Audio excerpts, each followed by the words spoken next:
ఇక్కడ వెంకటేశ్వర స్వామి మహిమ కూడా ఉంది. ఏది నడిపించినా వెంకటేశ్వర స్వామి నడిపిస్తాడు. మనం నిమిత్త మాత్రమే. ఆయన ఒకసారి తలుచుకొని ఆయన పేరుతో మనం ఏ పని చేపట్టినా అది ఆయనే సుజావుగా జరిపించే పరిస్థితి వస్తారు. అది నా ప్రగాఢమైన నమ్మకం, విశ్వాసం. అందుకే నేను నిద్రలేస్తే ఎప్పుడైనా సరే నాకు ఏ కష్టం వచ్చినా ఆయన ఒకసారి తలుచుకొని దానిపైన నిర్ణయం చేసుకుంటాను. ఆ నిర్ణయం ఎప్పుడు కూడా నేను తప్పు చేయకుండా ముందుకు పోయేదానికి ఉపయోగపడతా ఉంది. ఇక్కడుండే వాళ్ళు కూడా ప్రతి ఒక్కరూ ఇక్కడ పనిచేసే వాళ్ళు కానీ వచ్చే భక్తులు కానీ పవిత్రమైన భావంతో మీరు ఇక్కడ ఉండాల్సిన అవసరం ఉంది.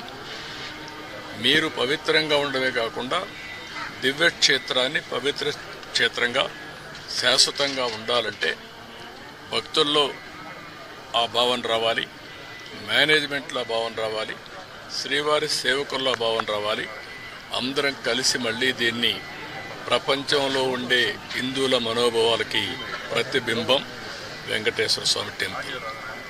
అందరూ కూడా ఇక్కడ ఏం జరిగినా కూడా ఆలోచిస్తూ ఉంటారు. ఇక్కడికి వచ్చినప్పుడు ఎక్స్పీరియన్స్ చేస్తారు. అలాంటి ఎక్స్పీరియన్స్ చేసే సమయంలో దీన్ని అందరం కూడా ఈ ఎకో సిస్టాన్ని ఎట్లా కాపాడడానికి పూర్తిగా సహకరించి మనందరికీ చెప్పాను. మార్నింగ్ కూడా కొన్ని ఆదేశాలు ఇచ్చాం. ఆదేశాలన్నీ పాటిస్తారని చెప్పి నేను ఆశిస్తున్నా. ఎప్పటికప్పుడు గవర్నమెంట్ ఓవరాల్ గైడెన్స్ ఇస్తాం. పాలక మండలి లేకపోతే ఇక్కడ మేనేజ్మెంట్ అన్నీ కూడా జాగ్రత్తగా చూసుకుంటాం.